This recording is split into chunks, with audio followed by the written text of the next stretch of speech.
The strange practice of mummification still holds many mysteries. Why were some organs carefully preserved while the brain was scooped out and discarded? An unexpected insight into this question can be found in the work of Dr. Rick Strassman. His pioneering work has raised some very important questions about the pineal gland and its interaction with a strange hallucinogenic chemical known as DMT. Could the interaction of these two components be the seat of consciousness?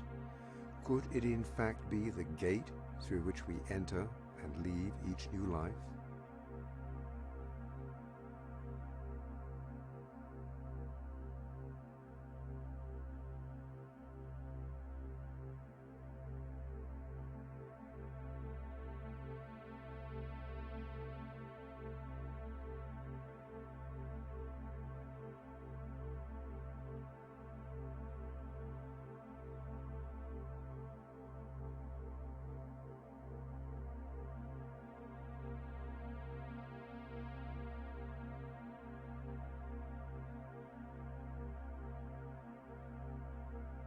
In terms of how the study started, I was interested in seeing if I could determine a biological basis of mystical states. That was probably how things started in the first place. And I was quite impressed with some of the commonalities that seemed to occur between spontaneously occurring mystical states, such as those that occurred with meditation and with spiritual practices, and even those described, from near-death experiences. Quite a few of those descriptions seem quite comparable to descriptions of people on large doses of psychedelic drugs. And so I started to think about the possibility of some kind of compound in the brain with psychedelic properties that could be underlying some of these spontaneous experiences. I began becoming interested in the pineal gland as a possible source of some kind of psychedelic chemical in the brain. It's an extremely mysterious organ. It's quite small. There seemed to be, some kind of a kind of visual correspondence with light and with color in the pineal. And also it has quite a long history in the context of the mystical literature. It's been described as the third eye and as the crown chakra, those kinds of things. And it's spoken of as being activated when people attain quite high mystical states. So one of the interesting aspects of pineal development also is that it appears in the human embryo at around 49 days of gestation. And 49 days is also the time that the Tibetans believe is required for one soul to incarnate onto the next.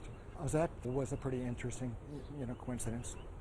At the time of the differentiation of the fetus into either male or female, that also occurs at that 49-day period. And so I was struck with this interesting kind of temporal, correspondence. And so as time went on, I started, looking into some of the chemistry of the pineal gland. And it seemed as if it was capable of making a compound called DMT. DMT stands for dimethyltryptamine. It's like a chemical cousin of serotonin. And it's quite a profound hallucinogenic type of chemical. It seemed as if the pineal contained all of the precursors and all the enzymes and all of the building blocks that would be required to make DMT. So I started speculating about perhaps there was DMT released in the pineal gland and stimulating the brain under extraordinary states, either through spontaneous mystical states, the time of death, or at times close to death. And also I started speculating that perhaps it was stimulated at the time of birth as well. The pineal gland is extremely well protected from stress, but you can stress the pineal gland if the stress is great enough. Pineal's protective mechanism can be overridden. And so obviously the most stressful time in a person's life is at the time of death. The stress hormones like adrenaline and endorphins are at extraordinarily high levels at the time of death. And so that could, possibly stimulate the formation and the release of DMT from the pineal gland at that time. And so you can, conceive of an individual's consciousness at the time of death, I'm kind of being exposed to this big flash of DMT. So the last thing that one is conscious of in the body is the release of this huge amount of this incredible psychedelic compound.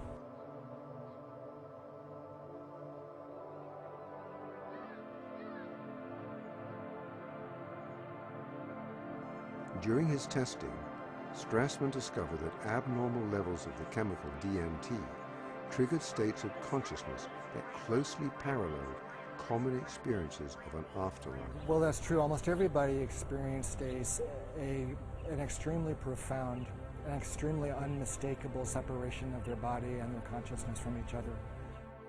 DMT at higher levels acted as a type of catalyst for near-death experiences.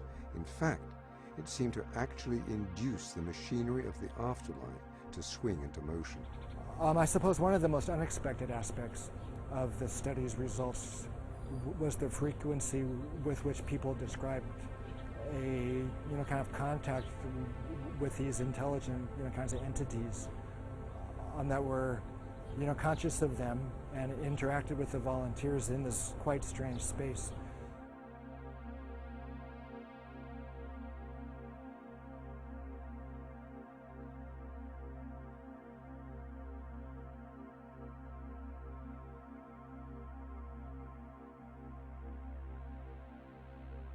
So these entities were both helpful and kind of malevolent as well. Some of the helpers were kind of angelic, while other of these entities were kind of malignant and threatening.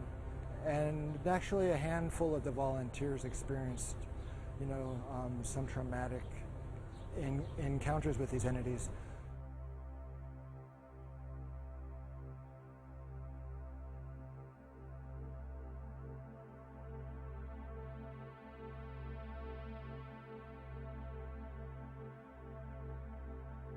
The hallucinogenic state, like the dreaming state, is a temporary disconnection from the physical body. The dreamer becomes a discarnate intelligence, traversing higher realms, no longer bound to the restrictions of time and the standard laws of physics. DMT is, kind of a portal, or kind of a door for the transport of the spirit out of the body, it appears to me. In some ways, the occurrence of DMT in our brains, in our bloodstream, is kind of validation of a spiritual reality in quite a few ways.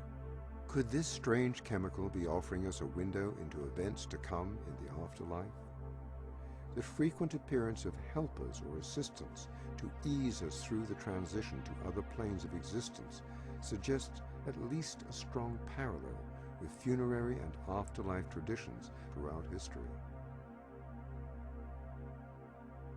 The discovery of the unusual properties of the pineal gland illuminate the many strange references to this most mysterious part of the brain. In strange and unexpected ways, the temples demonstrated a special emphasis on the pineal gland and its role as the intermediary between mind and body, the seat of consciousness, and possibly the gateway into and out of life. The results suggested that the mysterious pineal gland may be linked to the mechanism through which we enter and leave our physical bodies. Could this have been the reason that the brain of the deceased pharaoh was removed? Was the pineal a kind of link or bridge or tether between the physical mummified body and the consciousness? From the very beginning of time, we see evidence of a science that described and somehow aided the transition of consciousness from a material existence to existence on a higher plane. It appears as though this science used as its training ground the realm of dreams. The everyday act of dreaming may be a much more mysterious activity than most imagine. It may be a portent of things to come, the afterlife. The strange state of consciousness that one achieves during lucid dreaming might be the secret ability that opens doors in the afterlife.